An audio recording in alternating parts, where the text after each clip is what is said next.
దేవుని వాక్యంలో నుండి he's with you in your valley, ఎలాంటి జీవితాలలో దేవుడు మీకు తోడుగా ఉన్నాడు అనే వాక్యంతో ఈరోజు మీతో మాట్లాడాలని ఆశపడుతున్నాను.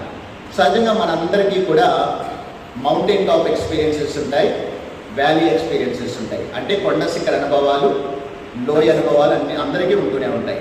కొండ శిఖర అనుభవాలు అంటే మన జీవితాల్లో మన సక్సెసెస్ అన్నమాట. మన జీవితంలో మనం ఎదుర్కొనేటువంటి సక్సెస్ అన్నీ కూడా కొండ శిఖర అనుభవాలు. అందరికీ కూడా కొండ శిఖర అనుభవాలు అందరికీ ఇష్టమే. మౌంటైన్ ఎక్స్పీరియన్సెస్ అందరికీ ఇష్టమే. అందరూ కూడా మౌంటైన్ టాప్ ఎక్స్పీరియన్సెస్ వారు అనుభూతి చెందాలని అందరూ ఆశపడతారు. అలాగని ప్రతి ఒక్కరికి కూడా ఓన్లీ మౌంటైన్ టాప్ ఎక్స్పీరియన్సెస్ ఉండవుగా. ఎవరికి కూడా మౌంటైన్ టాప్ ఎక్స్పీరియన్సెస్ ఎప్పుడూ కూడా మీకు విజయాలే ఉంటాయా? ఒక విజయం సాధించిన తర్వాత మరొక విజయం సాధించడానికి, లేకపోతే ఒక కొండ శిఖర అనుభవం చేరుకున్న తర్వాత మరొక కొండ శిఖరం అనుభవంలోనికి వెళ్ళాలంటే ఖచ్చితంగా మనము దేని గుండా ప్రయాణం చేయాలి?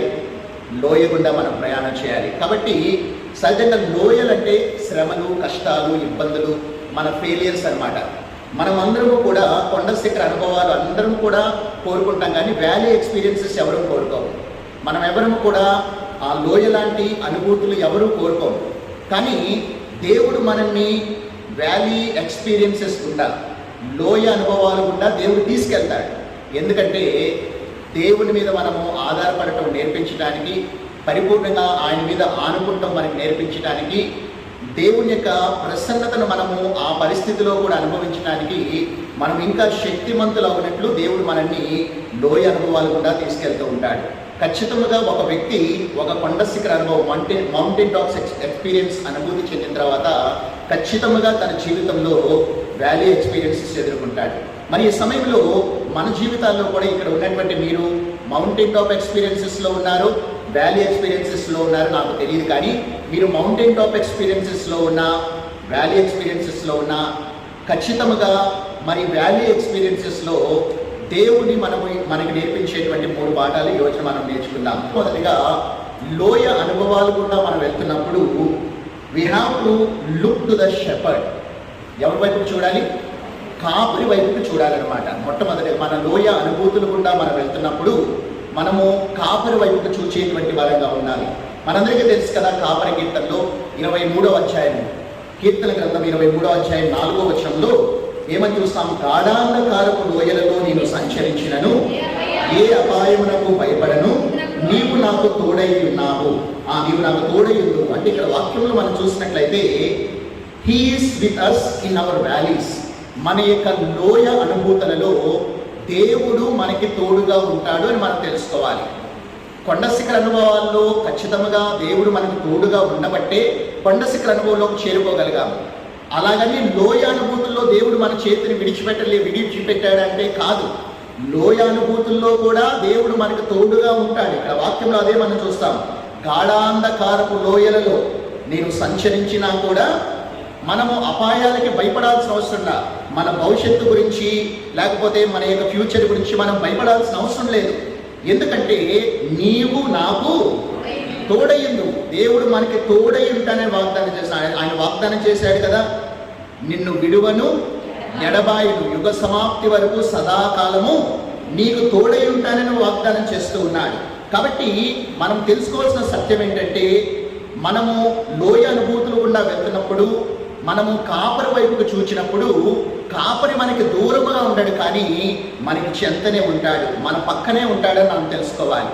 ఇప్పుడు గొర్రెలు కాపర్లు ఉంటారు కదా, వారు గొర్రెలు కాసేటువంటి వారు మందని చాలా దూరంలో ఉంచుతారా? మందకి సమీపంగా ఉంటారు. కాపర్లు చాలా సమీపంగా ఉంటారు, ఎప్పుడు కూడా కనిపెట్టుకుంటూ ఉంటారు. కాబట్టి మొట్టమొదటిగా మన జీవితాల్లో కూడా మనము లోయ అనుభూతులు గుండా మనం వెళ్తున్నప్పుడు మనకి జ్ఞాపకం రావాల్సిన మొట్టమొదటి విషయం ఏంటంటే, నేను లోయ అనుభూతులు గుండా వెళ్తున్నా కూడా దేవుడు నాకు తోడుగా ఉన్నాడు. బైబిల్ గ్రంథంలో భక్తులందరూ కూడా లోయ అనుభూతులు గుండా వెళ్ళిన వారే, కానీ వారందరూ కూడా దేవుడు వారికి తోడుగా ఉన్నారని వారు గ్రహించుకోగలిగారు. కాబట్టి మొట్టమొదటిగా మనం ఏం తెలుసుకోవాలంటే, మనం లోయ అనుభవాల గుండా వెళ్తున్నప్పుడు ఆ కాపరి మనకి తోడుగా ఉన్నాడు.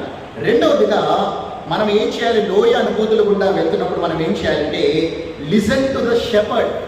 మొట్టమొదటిగా లుక్ టు ద షెపర్డ్, రెండవదిగా లిజన్ టు ద షెపర్డ్. అంటే కాపరి యొక్క స్వరాన్ని మనం వినాలన్నమాట. కాపరి యొక్క స్వరాన్ని మనం వినేవారంగా ఉండాలి. కాపరి స్వరం ఏంటి? మనం అందరము కూడా ఆయన మేపే గొర్రెలము, ఆయన మన ప్రధాన కాపరి. ఆయన స్వరము వింటం ఏంటంటే ఆయన మాటలు, లేకపోతే దేవుని యొక్క వాక్యమునకు చెవిని పెట్టుకోవటం అని మనం తెలుసుకోవాలి. ఇక్కడ చదివాం కదా, రెండో భాగం మనం చదవండి. అదే వచనంలో రెండో భాగంలో, నీ దుడ్డు కర్రయు నీ దండము నన్ను ఆదరించును. నీ దుడ్డు కర్ర నీ దండం అంటే సహజంగా కాపరుల దగ్గర మనం కర్రలను చూస్తాం కదా, అవి దేనికి వాడతారంటే ఈ యొక్క గొర్రెలు ఏదన్నా మరి గుంటలో గోతిలో పడిపోయినప్పుడు వాటిని బయటికి తీయటానికి, అదేవిధంగా మందలో వెళ్తున్నప్పుడు ఏదైనా గొర్రె పక్కదోవకి వెళ్ళిపోతున్నప్పుడు దాన్ని మరలా మందలోనికి చేర్చడానికి వాడతారని మనం తెలుసుకోవాలి. అదేవిధంగా ఇక్కడ ఆ దుడ్డు కర్ర దండము దేనికి సాదృశ్యం అంటే దేవుని యొక్క వాక్యానికి సాదృశ్యం అన్నమాట. మన జీవితాల్లో కూడా లోయ అనుభూతుల గుండా మనం వెళ్తున్నప్పుడు బయట సాతాను యొక్క స్వరం ఎన్నో స్వరాలు వినిపిస్తూ ఉంటాడు. ఆ స్వరాలన్నీ కూడా వినిపించి మనము కృంగిపోయేటట్టు, కృషించిపోయేటట్టు చేసి ఆత్మహత్యలు చేసుకునేటట్టు చేస్తాడు. కానీ మనము దేవుని యొక్క స్వరము వినటానికి, దేవుని యొక్క మాట వినటానికి ఆ సమయంలో మనం పూనుకున్నప్పుడు ఏం చేస్తాడు ఆయన? ఏం చదువుతున్నాయి ఇక్కడ వాక్యంలో? నీ దుడ్డు కర్రయు నీ దండము నన్ను ఆదరిస్తుంది. దేవుని యొక్క వాక్యం ఏం చేస్తుందంటే మనము డార్కెస్ట్ వ్యాలీలో, గాఢాంధకారపు లోయల్లో ఏం చేస్తాడంటే మనల్ని ఆదరిస్తాడు. కాబట్టి యవనస్తులైనటువంటి మీరు మీ జీవితాల్లో ఎప్పుడు లోయ అనుభవాలు గుండా వెళ్తున్నా కూడా మీరు మనుషుల యొక్క ఊరట కోసము, లేకపోతే బలము కోసము, ధైర్యం కోసము, మనుషుల యొక్క మాటల కోసం ఎవరు మిమ్మల్ని ఎంకరేజ్ చేసే మాటలు చెప్తారని వారి వైపు చూడాల్సిన అవసరంలా. మీరు చూడవలసింది ఎవరి మాటల వైపు కంటే కాపరి యొక్క మాటల వైపుకి చూచేవారిగా ఉండాలి. ఆ విధంగా కాపరి యొక్క స్వరము వైపుకి మీరు వినటానికి మీ చెవులను ట్యూన్ చేసుకుంటే ఆయన మిమ్మల్ని, దేవుని యొక్క వాక్యం ఏం చేస్తుంది? మనల్ని సరిచేస్తుంది, అదేవిధంగా మనల్ని నడిపిస్తుంది, మనల్ని ఆదరిస్తుందని మనం తెలుసుకోవాలి. రెండు విషయాలు, మనము లోయ అనుభూతులు గుండా వెళ్తున్నప్పుడు ఏం చేయాలి? మనము ఎవరి వైపుకు చూడాలి? కాపరి వైపుకు చూడాలి. రెండవదిగా ఎవరి స్వరము వినాలి?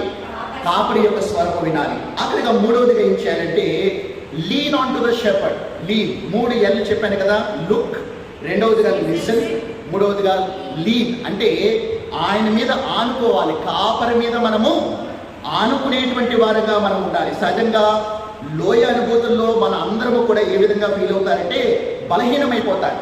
కొండ శిఖర అనుభవాల్లో అందరూ బలముతో దేవుని కనపరుస్తారు, కానీ లోయ అనుభూతుల్లో బలహీనమైపోతూ ఉంటారు. ఆ బలహీనమైపోయినటువంటి సమయంలో మనం ఏం చేయాలంటే బలము కోసం ఎవరి మీద ఆనుకోవాలి? మనము మన కాపరి మీద మనము ఆనుకునే వారుగా ఉండాలి. మనకి అందరం చూస్తూ ఉంటాం కదా, బయట కాపరుని కొంతమంది గొర్రెలు కాచుకునే వారిని. ఆ యొక్క పసి చిన్న చిన్న గొర్రె పిల్లల్ని ఏం చేస్తాడు కాపరి? అవి నడవగలిగినంత వరకు నడవటానికి ఓపుకున్నంత వరకు వాటిని నడిపిస్తాడు. అవి నడవలేని పరిస్థితిలో ఏం చేస్తాడు? వాటిని ఎత్తుకుంటాడనమాట భుజాల మీద. అదే చూస్తాం. చదవండి యెషయా గ్రంథం 40వ అధ్యాయం, యెషయా గ్రంథం 40వ అధ్యాయం 11వ వచనం చదవండి. రెండవ భాగం నుంచి చదవండి. తన బాహువుతో, అక్కడి నుంచి చదవండి. తన బాహువుతో ఆ గొర్రె పిల్లలను కూర్చి రొమ్మున ఆనించుకుని మోయును, పాలిచ్చి వాటిని మెల్లగా నడిపించును. అంటే ఈ యొక్క చిన్న చిన్న అంటే పసికందలైనటువంటి ఆ గొర్రె పిల్లలు అవి సొమ్మసిల్లిపోతున్న సమయంలో, బలహీనమైన సమయంలో ఏం చేస్తాడంట గొర్రెలు కాపరి? ఎక్కడ చేర్చుకుంటాడంట? గొర్రె పిల్లలను రొమ్మును ఆనించుకుంటాడంట. అంటే తన యొక్క కౌగిలిలోకి తీసుకుంటాడంట. అంటే బలహీనమైనటువంటి వారిని ఆయనే మోస్తాడని మనం తెలుసుకోవాలి. ఈ రోజున ప్రియ దేవుని సంగమా, యవనస్తులైనటువంటి మీ లైఫ్లో మీరు ఇంకా ఎన్నో ఫెయిలియర్స్ మీ లైఫ్లో ఎదుర్కోవాల్సి వస్తుంది. కానీ ఆ లైఫ్లో ఫెయిలియర్స్ ఎదుర్కోవాల్సి వస్తుందని, లైఫ్లో గాఢాంధకారపు లోయల పరిస్థితులు ఎదుర్కోవాల్సి వస్తుందని మనం ఫ్యూచర్ని ఫేస్ చేయడానికి ఎప్పుడు మనం భయపడిపోకూడదు. ఎందుకంటే మనము మంచి కాపరిని కలిగి ఉన్నాము, ప్రధాన కాపరిని మనం కలిగి ఉన్నాము. కాబట్టి ఆ గొర్రెల కాపరి నిత్యము కూడా మనకు తోడై ఉండేవాడు, తన వాక్కు చేత ఆదరించేటువంటి వాడు కనుక నిశ్చింతగా మనం ఆయన మీద ఆధారపడవచ్చు. ఇప్పుడు పిల్లలు ఏం చేస్తారు? పిల్లలు సహజంగా వారు ఏ అక్కర్లున్నా కూడా ఎవరి మీద ఆధారపడతారు? వారి యొక్క తల్లిదండ్రుల మీద ఆధారపడతారు. మనము కూడా మన యొక్క గొర్రెలము, ఆయన మేపే గొర్రెలమైన మనము ఆయన మీద మనము ఆనుకోగలిగితే, ఆయన మీద మనము ఆధారపడగలిగితే ఖచ్చితముగా మన బలహీనతల్లో ఆయన ఏం చేస్తాడు?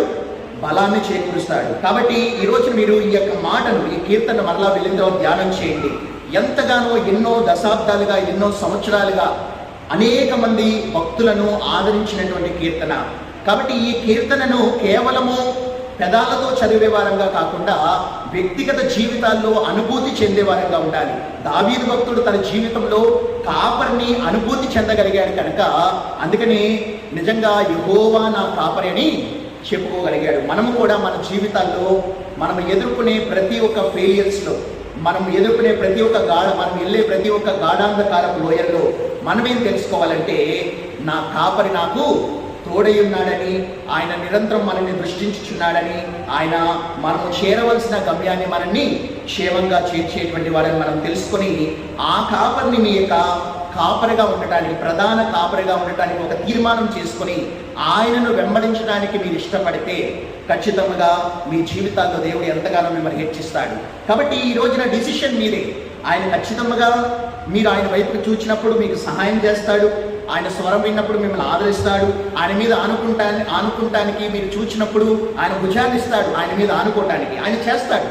కానీ ఆ విధంగా కాపరి మనకు చేయాలంటే గొర్రెలమైనటువంటి మనం ఎవరిని ఫాలో అవ్వాలి? కాపర్ని ఫాలో అవ్వాలి. ఆ కాపర్ని ఫాలో అవడానికి ఈ రోజున మీరు ఒక తీర్మానం తీసుకొని, కాపర్ని నేను, నా ప్రధాన కాపరైన యేసయ్యను నేను ఫాలో అవుతానని ఒక తీర్మానం తీసుకొని, నేను లోకం వైపుకు చూడను, నా యేసుని నేను వెంబడిస్తానని ఒక తీర్మానం తీసుకుంటే ఖచ్చితంగా మీ జీవితాల్లో ఎన్ని లోయ అనుభవాలు గుండా వెళ్తున్నా కూడా దేవుడు ప్రతి లోయ అనుభవాల్ని దేవుడు కొండ శిఖర అనుభవాలుగా మీ జీవితాల్లో మారుస్తారు. నమ్మిన వారు దేవునికి స్తోత్రం చెల్లిద్దాం. హల్లెలూయా.